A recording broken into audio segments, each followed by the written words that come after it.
Milford Mill to Owings Mills, Memorial Park to Brooklyn Park. This is the right choice for Maryland. Talk Radio 680 WCBM. You're listening to Casey and Company on Talk Radio 680 WCBM.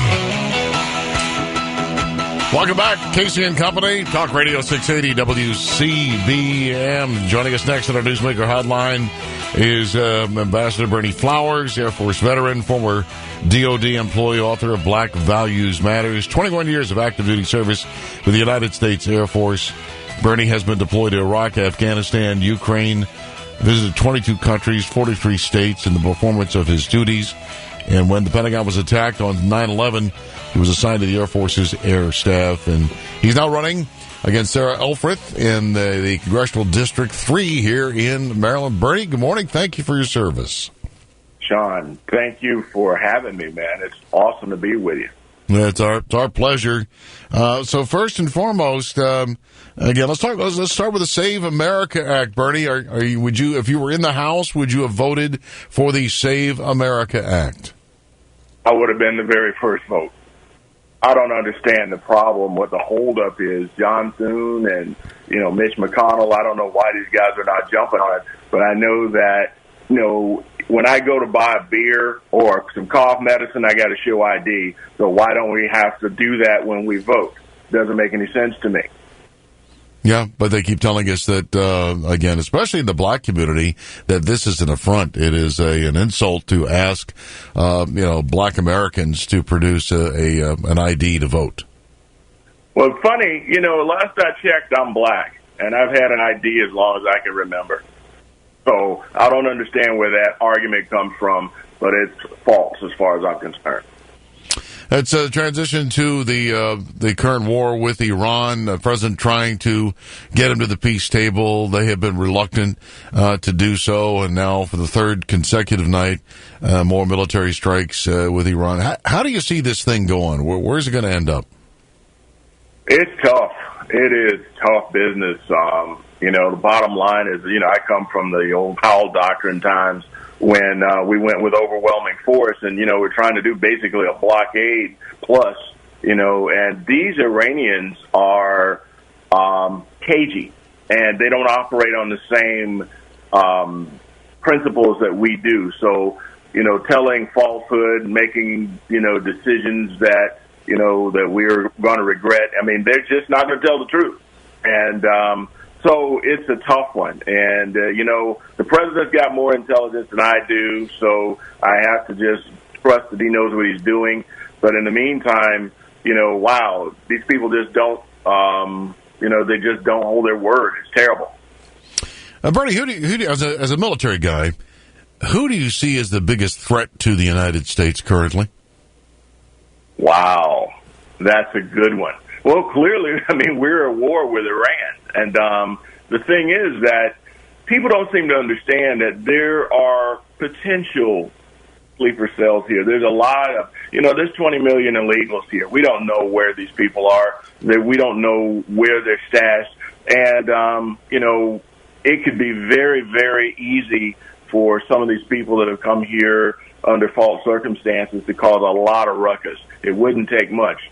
For example, do you remember when the young soldier got killed in D.C., I think it was this time last year, and the guy who ended up shooting him was a former translator from Afghanistan, and we brought him over here under the Biden administration, and we told the people that we had vetted all those folks. I was part of that operation, and one of the reasons I left was because we basically lied to the American people, and I didn't want any part of it. We couldn't have vetted all those people. But the issue today, biggest threat is definitely Iran at this point.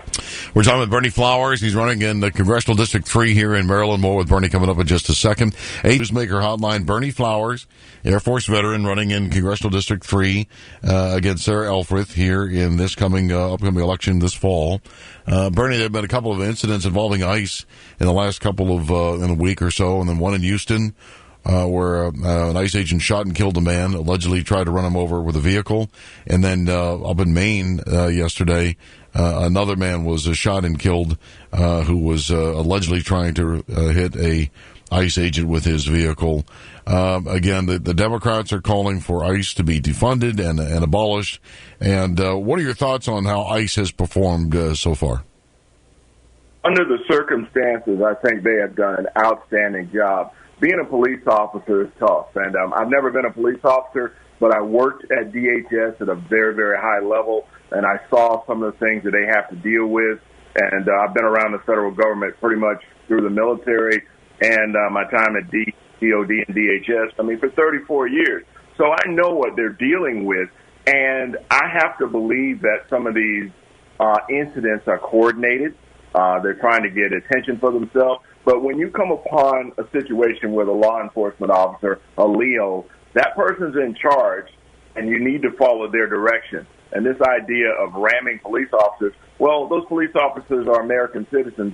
They've got weapons, and they have a right to defend themselves. So the best thing to do is just follow the orders of the police officer or the federal agent, and then you could sort out the problems later if there's any issues. But I have to believe that all this stuff is coordinated in a bad way. It's not going to work out for us if we don't support ICE. The turnout this time around for this past primary was abysmal for both Democrats and Republicans. But since Democrats outnumber Republicans significantly in the state, I think you feel it more on the Republican side of the aisle. Bernie, what message do you have to Republican voters, how to get them engaged this coming fall? Well, I can speak about my race. And the bottom line is we can win this thing. I've done some internal polling. I can't give you the exact company that did it, but I can tell you that there's a lot of people in Maryland's District 3 that are not happy with Sarah Elfreth and the things that she's done. She's a classic Democratic socialist, and they're seeing what she's done. She had 2 years to run on her record, not a lot of things going on. I was at Queenstown Park over in Severn this past weekend, black neighborhood specifically. They were having a community gathering and floats and people walking around. And I was at a booth with the Anne Arundel County Republican Party.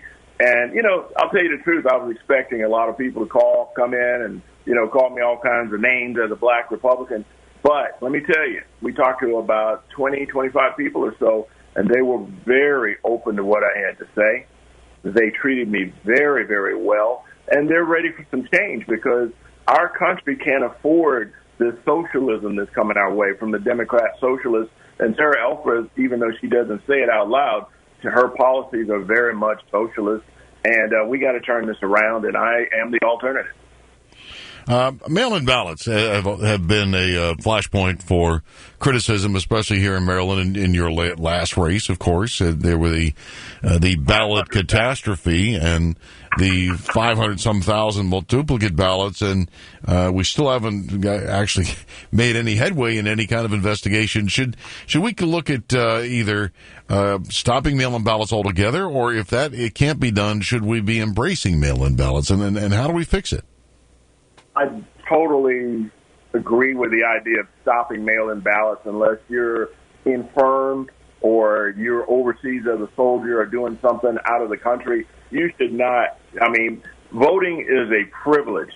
It's an absolute privilege. And you should be able to take a day or some time and go and vote physically. And that is something that a lot of people in the world don't have the opportunity to do. So I am totally against mail-in ballots except for a few exceptions. Infirmity or military service, that sort of thing. But, how do we fix this thing? Well, stop mail-in ballots. And, if it were up to me, I would call in the DOJ and have an investigation, find out what in the world happened. I'm not hearing a whole lot from the Democrats as to, how they want to fix this thing. But it works in their favor. And I believe that it's been going on for many, many years. They just got caught this time.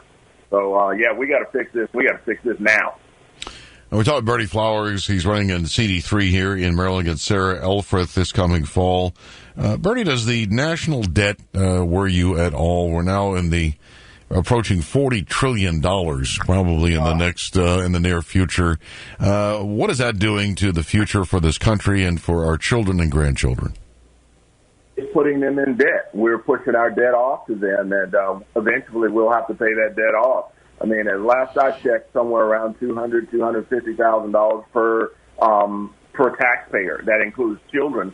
And that is, just crazy. And we have allowed this to happen. We're sending money all over creation.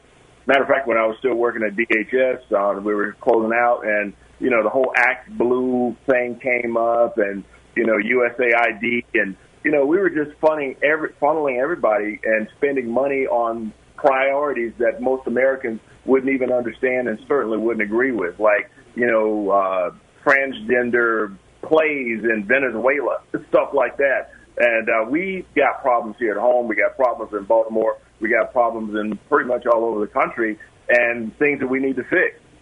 Let's bring some transportation in here so we won't have so many traffic jams like what we're having right now, is what you guys were talking about. So, yeah, we got to do something about this national debt, and if I can get in, I'm certainly going to make that a top priority. All right, so how do our listeners go to volunteer, to donate, to get more information on your campaign?